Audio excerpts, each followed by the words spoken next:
Hello students, पिछले भागों में पिछली वीडियोस में हम लोगों ने विद्युत चैप्टर के बहुत सारे चीज़ों को समझा था, जिसमें कि ओम का नियम, जिसमें कि विद्युत धारा क्या होती है, विभवांतर क्या होता है, जो प्रतिरोध होता है वो क्या होता है, प्रतिरोध किन कारकों पर निर्भर करता है, इससे संबंधित बहुत सारे हमने नियम सीखे थे। और फिर हमने प्रतिरोधों को श्रेणी तथा पार्श्व क्रम में जोड़ करके उनके सूत्रों को भी प्रतिपादित कर लिया था और उस अपने श्रेणी क्रम पर आधारित कुछ प्रश्नों को, कुछ आंकिक प्रश्नों को हमने इस पर हल भी कर लिया था।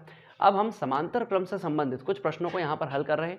उसी श्रेणी में, उसी क्रम में सबसे पहले जो पेज नंबर 238 पर एक उदाहरण है, उदाहरण 12.8 उदाहरण को हम लोग यहाँ पर एक बार पढ़ लेते हैं और उसके बाद उसका हल करेंगे। प्रश्न ये है कि चित्र 12.10 के परिपथ आरेख में मान लीजिए कि प्रतिरोध को R1, R2 तथा R3 के मान 5 ओम, 10 ओम तथा 30 ओम है तथा इन्हें 12 वोल्ट की बैटरी से संयोजित किया गया है। प्रत्येक प्रतिरोध से प्रवाहित विद्युत धारा आपको पता करनी है। इसके अलावा आपको पता करना है परिपथ में प्रवाहित कुल विद्युत धारा तथा परिपथ का कुल प्रतिरोध भी आपको परिकलित करना है। तो चलिए एक एक करके इन तीनों चीज़ों को ज्ञात करते हैं। सबसे पहले जरा ध्यान दीजिए कि हमें यहाँ पर दिया किन किन का मान है। हमें सबसे पहले मान दिया है R1 का, फिर R2 का और फिर R3 का, और ये तीनों मान हमें दिए गए हैं। इसके अलावा हमें प्रश्न में ये भी दिया गया है कि जो चित्र है 12.10, चित्र 12.10 को यदि हम देखते हैं, पेज पलटिए आप लोग, जब हम चित्र 12.10 को 237 पेज पर देखते हैं तो हम ये पाते हैं कि R1, R2 और R3 तीनों ही समांतर क्रम में जुड़े हुए हैं। किस क्रम में जुड़े हुए हैं? समांतर क्रम में। तो ये जरूर आप लोग ध्यान रखिएगा कि तीनों समांतर क्रम में जुड़े हुए हैं। मैं इसका चित्र अभी इसमें बना नहीं रहा हूँ क्योंकि आपको किताब से इसका चित्र आसानी से उपलब्ध हो जाएगा। सबसे पहले हमसे प्रतिरोध की कुल विद्युत धारा पूछी है, या प्रत्येक प्रतिरोध की विद्युत धारा पूछी है। तो प्रत्येक प्रतिरोध की विद्युत धारा निकालने के लिए, यानी कि I का मान निकालने के लिए ओम के नियम से हमें चलना होगा। ओम के नियम से हम ये कहते हैं कि I बराबर होता है V बटे R। ये आप जानते हैं कि I बराबर होता है V बटे R। समांतर क्रम में V का मान एक जैसा होता है, इसलिए हमें V का जो दिया गया मान है उसी का प्रयोग करना है। किंतु बच्चों, यदि मुझे प्रत्येक प्रतिरोध की विद्युत धारा पता करनी है, यानी कि मुझे R1 से प्रवाहित विद्युत धारा, R2 से प्रवाहित विद्युत धारा और R3 से प्रवाहित विद्युत धारा का सेपरेट मान निकालना है, अलग अलग मान निकालना है, तो मुझे इस सूत्र में थोड़ा सा परिवर्तन करना पड़ेगा। मैं बजाय पूरा I लिखने के, क्योंकि पूरा I तो किसका प्रदर्शित करेगा? परिपथ की कुल विद्युत धारा को, तो इसमें पूरा I लिखने के इसको लिखता हूँ I1। और यहाँ पर चूंकि मुझे I1 का मान प्राप्त करना है तो ओम के नियम से ये V बटे R1 हो जाएगा, क्योंकि मुझे उस प्रतिरोध की विद्युत धारा पता करनी है जिस प्रतिरोध का नाम R1 है और जिसका मान मुझे 5 ओम प्रश्न में दिया गया है। तो I1 बराबर हो जाएगा V, जिसका की मान है 12 बटे R1, जिसका मान है 5। मैं 5 से 12 को भाग दे देता हूँ, यहाँ कट कर देता हूँ, तो 5 दूना 10 बचेगा 2, तो 5 चौक 20, तो हमको I1 का मान 2.4 एम्पियर प्राप्त हो गया। इसी प्रकार हमें I2 और I3 भी प्राप्त करना है, तो हम लिखते हैं इसी प्रकार, और इसी प्रकार लिख करके हम पहले I2 का मान प्राप्त करते हैं। तो I2 बराबर हो जाएगा V बटे R2। V का मान तो पुनः 12, किंतु R2 का मान यहाँ पर 10 है, और जब 12 को 10 से भाग लगाएंगे तो एक शून्य के कारण पीछे से एक अंक छोड़कर हम दशमलव लगा सकते हैं। तो हमें I2 का जो मान प्राप्त हुआ वो 1.2 एम्पियर प्राप्त हुआ। अब इसी प्रकार हम I3 का भी मान ज्ञात कर लेते हैं। चलिए अब इसी प्रकार हम I3 का मान ज्ञात करते हैं। इसी प्रकार I3 बराबर हो जाएगा V बटे R3, और V बटे R3 का मान हम जब रखेंगे तो V का मान तो वापस से वही 12 ही है, किंतु अब की बार R3 का मान हो जाएगा 30, क्योंकि R3 का मान हमें प्रश्न में 30 ओम दिया गया है। तो हम जब इसको भाग लगाते हैं तो हम कुछ इस प्रकार भाग लगाते हैं कि 3 से 4 बार ये 12 कैंसिल हो जाएगा, और पीछे चूंकि एक शून्य है तो पीछे से एक अंक छोड़ करके हम इसमें दशमलव लगाएंगे तो हमें 0.4 एम्पियर विद्युत धारा का मान, यानी कि I3 का मान प्राप्त होगा, यानी कि हमें 0.4 एम्पियर विद्युत धारा प्राप्त होती है। तो इस प्रकार ये तीनों प्रतिरोधों से प्रवाहित विद्युत धाराओं के सेपरेट, यानी कि अपने अपने अलग अलग मान हैं। अब अपन ज्ञात करते हैं कि परिपथ की कुल विद्युत धारा कितनी होगी। तो यहाँ से देख लेते हैं प्रश्न नंबर दूसरे को। परिपथ की कुल विद्युत धारा, परिपथ की कुल विद्युत धारा I का मान होगा, आप समझ सकते हैं, मैं यहाँ इसके नीचे लिख देता हूँ, I बराबर होगा I1 धन I2 धन I3, क्योंकि परिपथ में कुल मिलाकर के 3 ही प्रतिरोध हैं।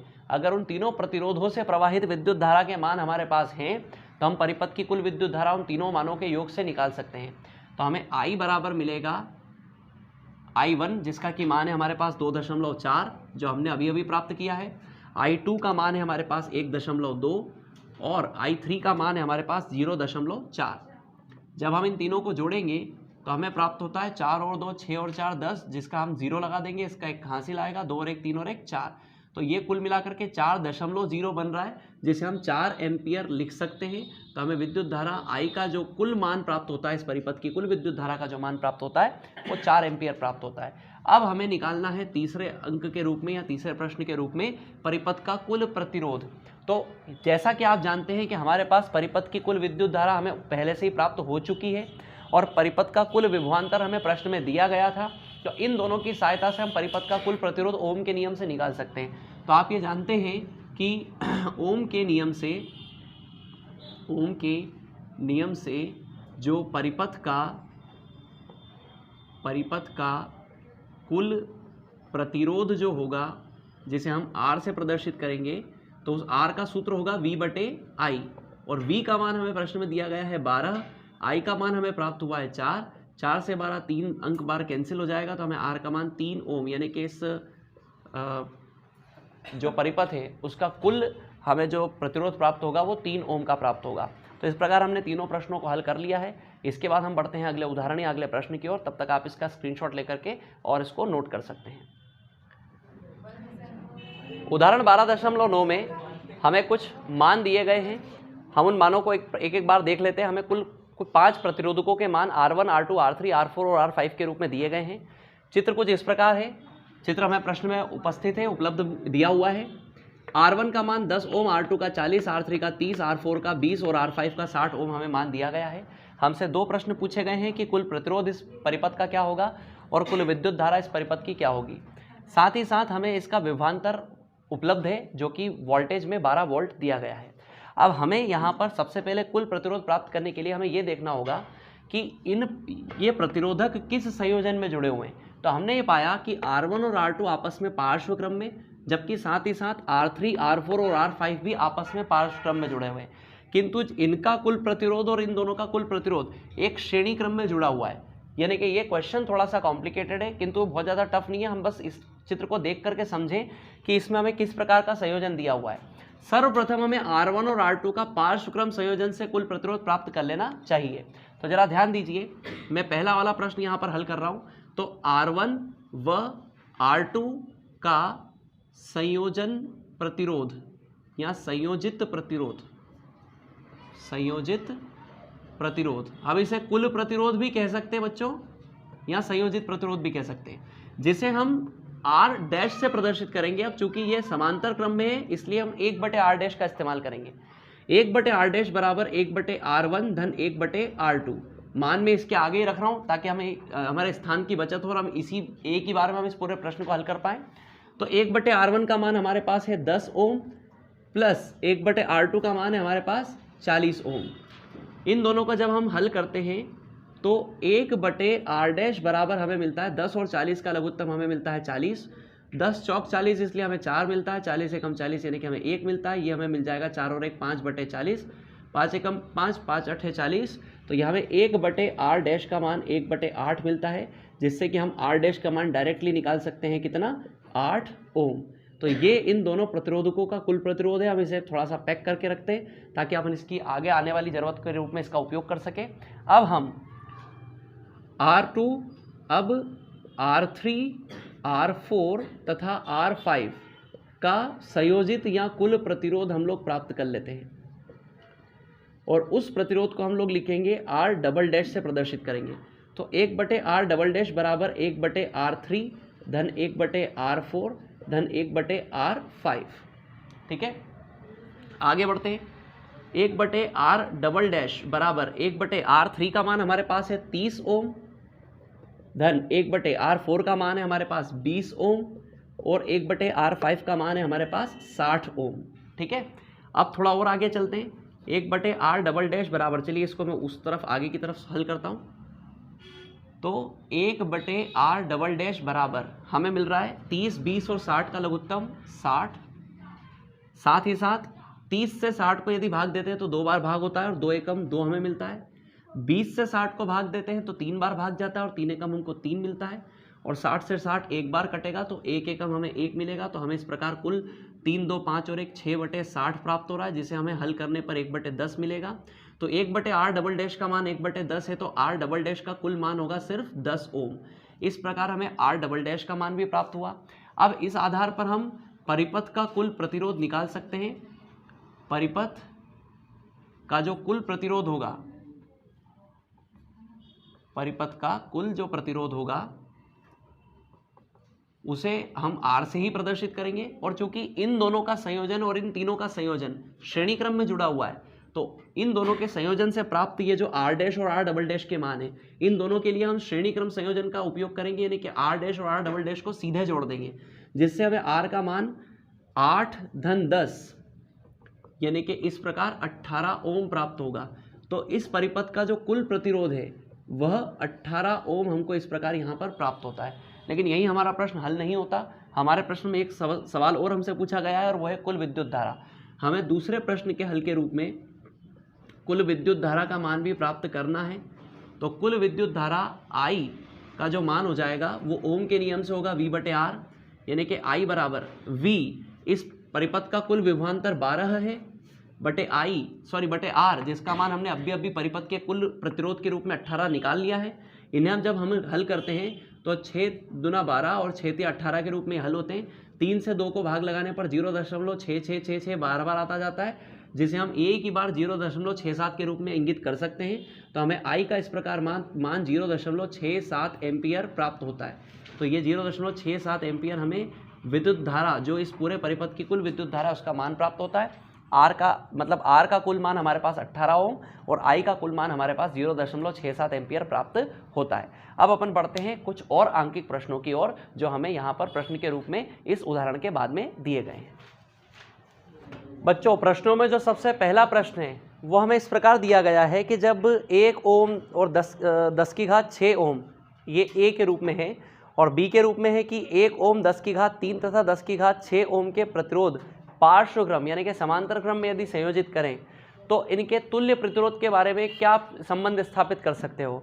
तो जरा ध्यान दीजिए कि A में भी हमें कम से कम एक प्रतिरोध 1 ओम का और B में भी हमें कम से कम एक प्रतिरोध 1 ओम का दिया गया है। बाकी प्रतिरोधकों के मान अलग अलग हैं और काफ़ी बड़े हैं, 10 की घातों के रूप में हैं।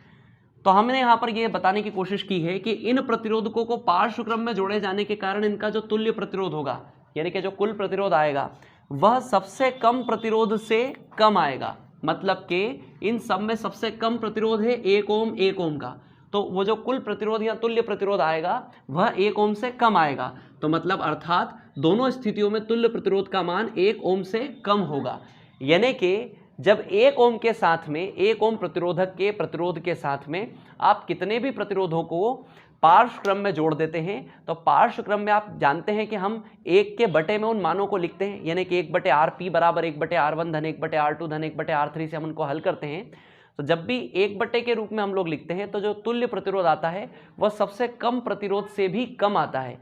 यह आपने अनुभव किया होगा। और यहाँ पर सबसे कम प्रतिरोध 1 ओम का है, तो हम ये निष्कर्ष निकाल सकते हैं कि जो कुल प्रतिरोध आएगा दोनों ही परिस्थितियों में वह 1 से कम आएगा। हमें इसे हल करने की आवश्यकता नहीं है, बस हम इसको इस प्रकार एक्सप्लेन कर सकते हैं। चलिए अब मैं आगे बढ़ता हूँ। अगला अपन देखते हैं प्रश्न नंबर 2। बच्चों, प्रश्नों में प्रश्न नंबर 2 हमें कुछ इस प्रकार दिया गया है कि 100 ओम का एक विद्युत लैंप, 50 ओम प्रतिरोध का एक विद्युत टोस्टर तथा 500 ओम प्रतिरोध का एक जल फिल्टर यानी कि वाटर फिल्टर 220 वोल्ट के विद्युत स्रोत से पार्श्व क्रम में संयोजित है। यानी कि इस प्रकार हमने इसका चित्र निर्मित कर दिया है। R1 का मान हमें 100, R2 का 50 और R3 का मान 500 हमें पता है, प्राप्त है। हमें आगे ये कहा गया है कि एक इस्त्री, विद्युत इस्त्री यानी कि एक प्रेस, जैसे यदि समान स्रोत के साथ संयोजित कर दें तो वह उतनी ही विद्युत धारा लेती है जितनी तीनों युक्तियाँ लेती है। और एक और भी बात है यहाँ पर कि इस विद्युत इस्त्री से कितनी विद्युत धारा प्रवाहित होती है, यानी कि हमें विद्युत इस्त्री द्वारा प्रवाहित विद्युत धारा का मान भी प्राप्त करना है। साथ ही साथ ये भी कहा गया है कि उसका कुल प्रतिरोध कितना होगा, यानी कि हमें विद्युत इस्त्री का प्रतिरोध तथा उसके द्वारा प्रवाहित विद्युत धारा दोनों का मान प्राप्त करना है। तो अगर हम इसको एक प्रश्न के रूप में देखें तो हमसे ये पूछा जा रहा है कि इस परिपथ का कुल प्रतिरोध कितना है, साथ ही साथ इस परिपथ में प्रवाहित कुल विद्युत धारा का मान कितना है। तो आइए हम दोनों मानों को प्राप्त करते हैं। सर्वप्रथम परिपथ का कुल प्रतिरोध, परिपथ का कुल प्रतिरोध, परिपथ के कुल प्रतिरोध को हम लोग R 1/R लिख देते हैं या 1/RP लिख देते हैं, जिसका सूत्र आप जानते हैं 1/R1 धन 1/R2 धन 1/R3 होगा। इन तीनों के जब मैं मान रखता हूं तो 1/100 धन 1/50 धन 1/500 मिलता है। निश्चित रूप से जो लघुत्तम आएगा इन तीनों का वो 500 ही आएगा। 100 पंजे 500, इसलिए यहाँ पर 5, 50 से 10 बार 500 कैंसिल होता है तो ऊपर 10 और 500 एकम 500 यानी कि यहाँ पर 1 आएगा। तो 10 और 5 15 और 1 16 बटे हमें 500 मिलता है।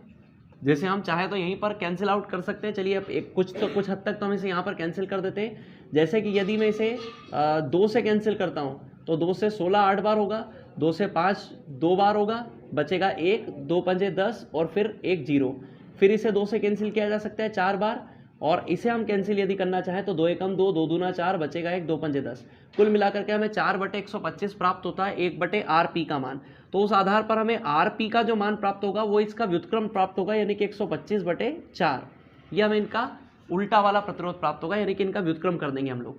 जब हम इसे हल करते हैं 4 से इसको भाग देते हैं तो 4 एकम 4, ठीक है, सॉरी 4 तिया 12, उसके बाद 4 एकम 4 यानी कि 1 बचेगा, और उसके बाद हम दशमलव लगाएंगे तो 4 दूना 8 और 4 पंजे 20।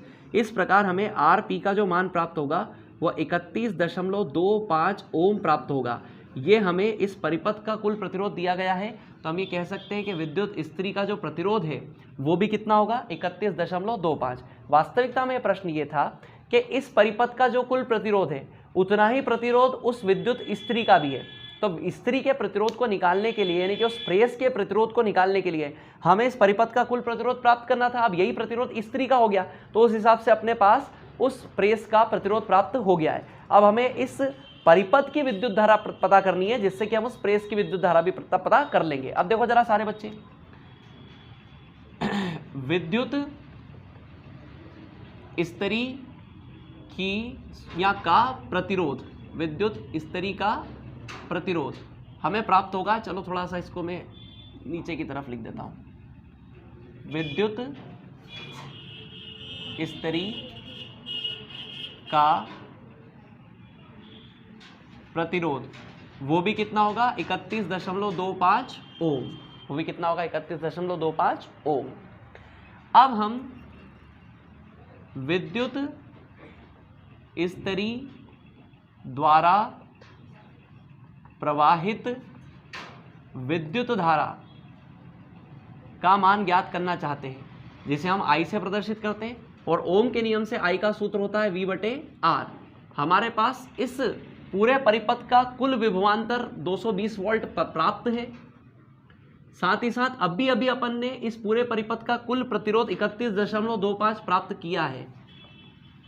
जब हम इस 220 और 31.25 को हल कर लेते हैं तो बच्चों जब विद्युत धारा I का मान हम निकालते हैं V/R होता है 220/31.25 हमको प्राप्त होता है। मैं हल इसका डायरेक्ट कर रहा हूँ क्योंकि इसका हल जो है समय हमारी खपत अधिक कर रहा है, इसलिए I बराबर 7.04 एम्पियर हमें मान प्राप्त हो जाएगा। यही इस परिपथ की कुल विद्युत धारा का मान है। अब हम बढ़ते हैं हमारे अगले प्रश्न की ओर। हमारा अगला प्रश्न ये है कि श्रेणी क्रम में संयोजित करने के मुकाबले पार्श्व क्रम में संयोजित करने से क्या लाभ होते हैं। अगर हम प्रतिरोधकों को श्रेणी क्रम के मुकाबले पार्श्व क्रम में संयोजित करें तो क्या लाभ होते हैं।